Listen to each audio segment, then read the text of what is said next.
Prime, Andhra News.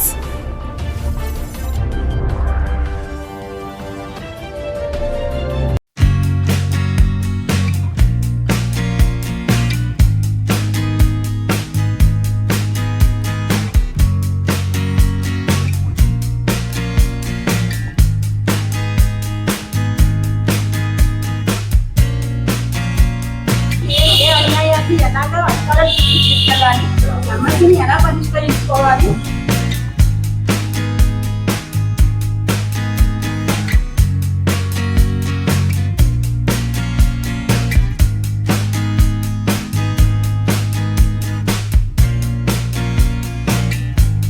భారతదేశం 80వ స్వాతంత్ర దినోత్సవం సందర్భంగా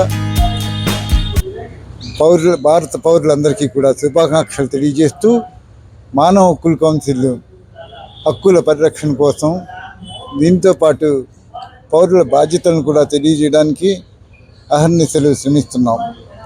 ముఖ్యంగా భారతదేశ స్వాతంత్ర ఫలాలు ప్రతి మూలకి చేరాలి, ప్రతి ఒక్కరికి అందుబాటులోకి రావాలంటే మానవ హక్కులకు హ్యూమన్ రైట్ డిఫెండర్గా it is our role to enlarge the rights and what is the enshrined in the constitution, article 21 etc. we have to explain. రాజ్యాంగం మనకు కల్పించిన హక్కులన్నింటినీ కూడా మనం ప్రతి వారికి తెలియజేసి వాళ్ళ బాధ్యతను కూడా తెలియజేయాలి.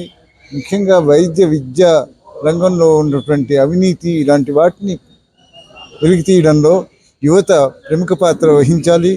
లేదంటే భారతదేశం స్వతంత్ర ఫలాలు అందరికీ చేరని దిశలో ఇప్పటికే చాలామందికి ఇది చేస్తున్నారు. ముఖ్యంగా యువత మేల్కొంటేనే భారతదేశ స్వాతంత్ర ఫలాలు ప్రతి ఒక్కరికి అందుతుంది.